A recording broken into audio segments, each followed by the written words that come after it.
It's a true honor to be back here. Get mentioned.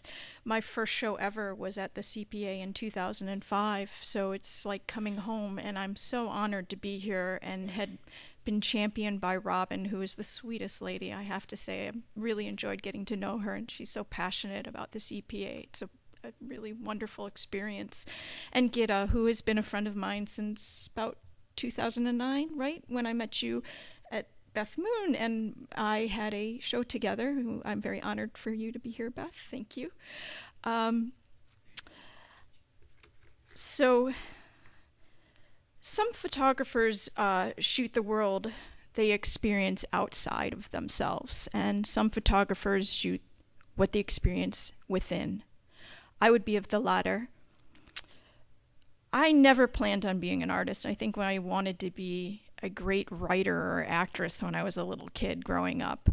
But my journey began at the age of 4 when I experienced a severe trauma that was so life-altering that I subsequently experienced night terrors.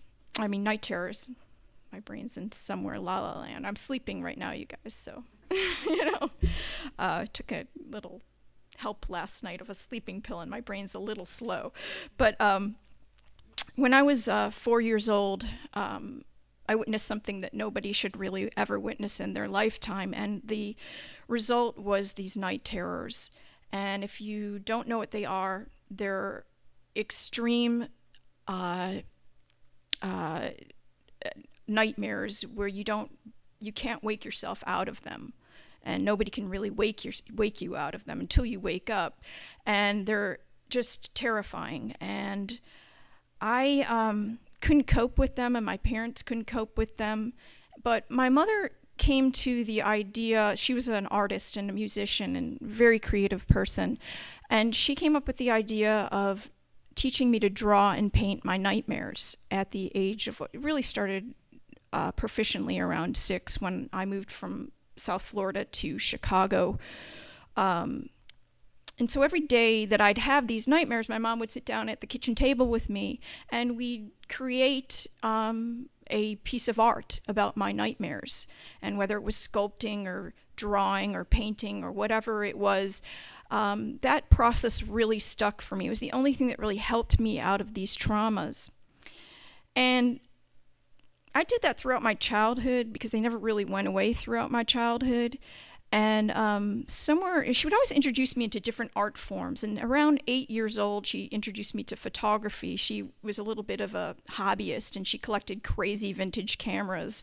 And she had a lot of really bad brownies and Polaroid SX70s. And she had this one little camera, this Pentax 110, you all remember those things? The horrible cameras, take terrible pictures, but she'd always keep it in the bottom of her purse, and she'd go everywhere with it. And she also kept like screwdrivers and all these crazy things in the bottom of her purse so they would like rub up against the camera, and the optics were absolutely atrocious.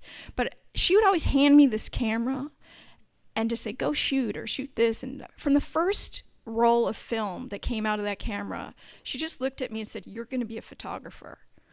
And it stuck, and it's been my passion since 8.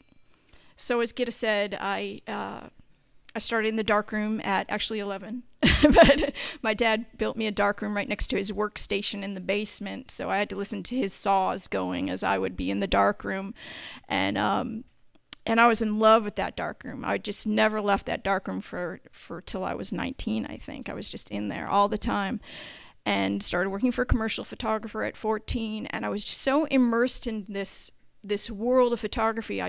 That's all I wanted to do and say and think, but way burnt out by the time I got to college. So I started studying entertainment, and that life sort of fell behind until my mother was tragically died when I was in my 30s, and the night terrors came back with a vengeance. I didn't know what to do with this situation except for honor my mother by going back and photographing my dreams and nightmares, because that was my art of choice, is photography. Meanwhile, I hadn't picked up a camera in 10 years in between this period because I was in the Hollywood world at that time. But I started photographing with every camera I could find, and nothing looked like my experience when I was dreaming. I tried 4x5s, I tried everything until my ex-boyfriend gave me a Holga. And I looked at this Holga and I started looking at the effects of the Holga, and I'm like, well, there's something here, but it's not doing exactly what I want to do. So I started pulling apart the Holga and rebuilding it, because my dad was actually an engineer and inventor at one point of his life, and he taught us that if something didn't exist, you just built it. So I did. So I'd pull apart this Holga and rebuilt it, make it do telephotos, close-ups, all kinds of different things, and I really enjoyed it, but I kind of grew bored of that because it was just, no matter what I did, it still looked like a toy camera image. It didn't look like my subconscious world and what I was trying to work out. So I brought this problem to my father, and I said, what should I do? And he said, well, why don't you just build something? Okay. So it took me about a year to teach myself how to build cameras by pulling apart Holgas and rebuilding them all the time, obsessively, until finally I decided I wanted not a Holga, but something that was very unique to itself. This is my first prototype of my homemade cameras. Now, my homemade cameras are 100% homemade. This one had some found parts, some vintage parts in it, until I taught myself how to build shutters and things like that. This one was the first one. This would be Johnny Cash. I named my cameras after famous musicians, and there's Johnny is my most beloved, next to Coco Taylor, John Lee Hooker. My latest is Jack White. If y'all know who Jack White is, I'm obsessed with him. So I had to have a camera just next to me that was named Jack White.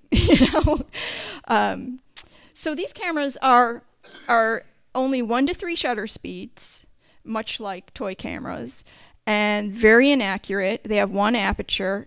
I make them mostly, the lenses are molded out of hobby plastic.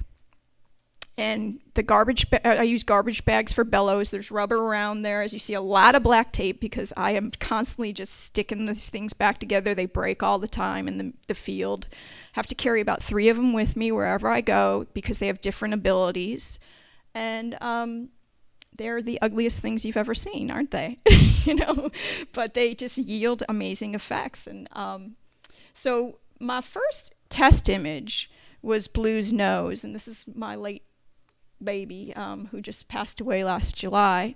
And this is the image that ended up in the CPA show in 2005, and I had shot it in like March of 2005, put it on a blog, and everybody's like, wow, you got something there. There's something to that camera that you're doing.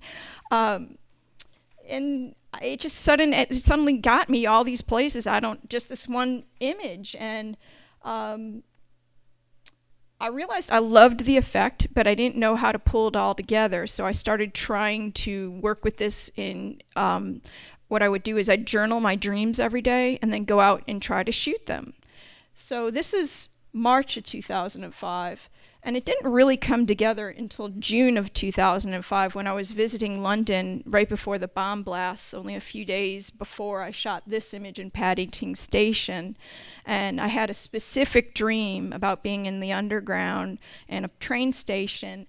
And I went and I shot this. And of course, I can't ever stand looking at my stuff in JPEG form. So you're going to have to look at this in print because it's a whole different experience, because stuff doesn't really translate in JPEG, I think. But this opened up a door of the process was really starting to work for me, and how I was interpreting my dreams and my traumas into the film that I use. Oh, by the way, I use medium format film. You want to know, I use FP4 and imperceptible. Everybody asks that. And so this was the first one. And then I just kept on shooting. I had a really prolific time between 2005 and 2007 to begin the first chapter of Within Shadows, which is called On Waking Dreams. And this particular image is one of the only images that I have that I could tell you that is exactly what I dreamed. Sometimes I will photograph symbols or metaphors, and then sometimes I will actually photograph what I saw in my dream. This is actually what I saw. Unfortunately, it was only 20 minutes from my house. So the minute I woke up, got in my car with my dog, drove to the bridge, took the shot, just a few frames of the shot, and went home, and then developed the film the next day. And I was like, well, okay, got it, thank God. And this went on to be sort of a marquee image for me. So I just kept on shooting, and this is the last image that I shot in Within Shadows, which got me my first gallery. So I only had like 25 images, and this strange thing happened where I was walking through Photo LA, and I bumped into a friend that I had not met before, but just an email friend, and his name is Dave Anderson, and I was so excited to meet him in person, and I'm like, oh my God, I'm your biggest fan. This is so exciting. And he's like, well, wait, I've got to see your prints. And I only had like I said, 20 or 25 prints at the time. And he's like, well, let's go see your prints. And so we went out to my car, and I gave him and Alex Soth a trunk show of 25 prints. Actually, no, he wasn't there. I apologize. Alec was not there at that point. That was just Dave and a couple other photographers. But he saw these and he just wigged out. He's like, oh my God. And he snuck my book into Photo LA, which is, guys, never do this. You're not supposed to do this. It's like the biggest faux pas. But Dave snuck my book in and brought it to one of his best-selling galleries, and she signed me in after seeing like 2 prints. So this started this crazy journey that I just didn't know was coming, because I had no idea. I didn't even know what a fine art photographer was. I was just doing this for myself. The only kind of photographer I knew was like documentary and editorial. And so when Dave got me into galleries, I'm like, oh, I don't know what I'm supposed to do. And I had to just sort of learn everything on the fly.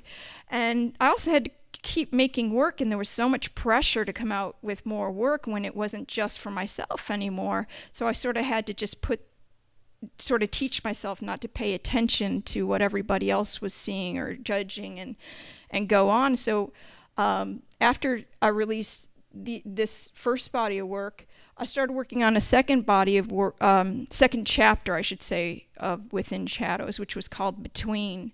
And I wanted to do a little something different with that chapter, and that was sort of capture the emotion that I was waking up with. And I think this is probably the most successful image of that chapter, and this is called Suspend. So each image in that chapter, the title will correspond to the emotion that I woke up with. And this is the only time that I worked with people that I knew. Like, everything I usually capture is random. I don't know the people, but for this chapter, I would call my friends up at like 6 or 7 o'clock in the morning, and either they'd hang up on me or they'd say, yeah, I'll go out with you. And so that was just about 10 or 12 images that I made like that. Now, this particular image was in that chapter, and it's probably one of the more profound images for me, because it is really the reoccurring nightmare that I have all the time, and it's about the closest thing I could come up with or have succeeded to come up with that tells you what I'm dealing with, basically, in my subconscious. And that one's called Yearn. So this is the image that is actually for, that I donated, that you guys can bid on. But after I finished Between, I went into a chapter called Flight, and it was all about stepping out of my dreams or trying to wake up from my dreams. And this started that chapter. And what happened during that, I think there's like 15 or so images in that chapter. What happened during that towards the end is I took this trip to New York, and it was a really profound trip for me because it led me to the next body of work. And these are 2 of my most popular images that I shot in November of 2008. That image on the left is probably one of my most popular ones. It's called In the Mist. And I shot it at Molman Rink, and I was out there for hours waiting for the right moment. And that's actually 2 people spinning together. And I took only a few frames, but when I saw that, it was just the happiest moment of my life. That I nailed it. So anyway, these two images led me to a lot of work, my next body of work pretty much, which ended up in New York, a lot of it. And the reason why, after I ended that within Channels in 2009, I think right when I ended it, my dad had a stroke, and it was a really difficult time in my life because my father was a former football player, big, strong man, could conquer the world basically, and had to help him. He lost control of his right side completely, and he ended up passing away in 6 months. And it was a really difficult time, and it made me realize that I was completely alone in the world basically because I had no more family pretty much. And so every time somebody dies in my life, my night terrors come back. And when my dad died, my terrors were very different from when my mom died, and they were far away. The perspective changes basically in my consciousness, and my subconsciousness and my conscious when I'm taking these pictures. So you'll see everything like there's always some kind of human form or human presence, but everything's very small, and that represents basically what I'm feeling and what I'm dreaming right now. This image, I think, is probably my favorite image at this point. It's called The Last Goodbye. And I was telling y'all, the Dawsons earlier, this is probably the most technically challenging image I've taken, and I look at it and I just want to cry because when you do something and you just wanted it so bad and then you have it up there. What you see swirling is actually rain. I was swirling the lens around to make that effect, and it was a very difficult challenge and to swirl that and keep the rest in focus. If you look below the arches right there, you'll see a figure of a person jumping over a puddle with an umbrella, and then there's their shadow reflected. As I was telling y'all earlier, I didn't know that was there when I shot it, and this is the crazy thing about subconscious, how it works. My very favorite picture in the world is Henry Bresson's picture of the gentleman jumping over the puddle, and it showed up in my picture. So I think that's really cool when that happens, you know. So so that's this body of work has been a very challenging one because it's a lot about being a fish out of water. So I can't really shoot a lot of these of where I live because I'm not a fish out of water, but I have shot some successfully, just a few. So I have to travel a lot for this, and I don't travel all that much now that I have this crazy puppy.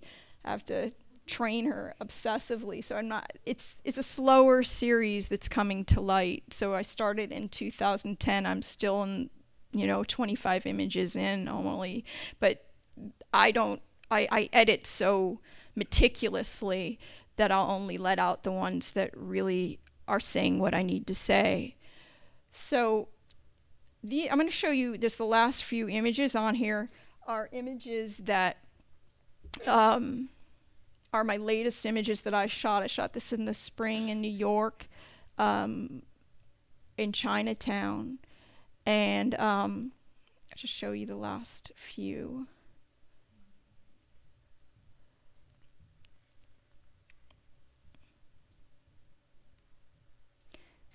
I just shot that last month at Ghost Ranch. And I've always been obsessed with Ghost Ranch, and I never had been there, but just the word Ghost Ranch was like, oh, that's so cool. But I had to wait forever to get that little car to pass by and get the light right and everything. But I think this one really encapsulates what I'm trying to say with this body of work a lot more efficiently than a lot of my images. But just that one solo cloud that just pops up out of nowhere. And a gentleman who this afternoon said something quite profound about the work, and he said, "Where are you? Are you here?" What did you say again? You have to say that out loud because it was so brilliant. You're finding the light in the dark. Yes, which is exactly what I'm doing. Because a lot of my work is really about finding, are you going to go forward? Or are you going to go back? Are you going to go towards the light? Or are you going to go towards the dark? And I try to communicate that in my images with darkness and lightness playing off of each other. So I think that's all I have to say almost. Okay, thank you.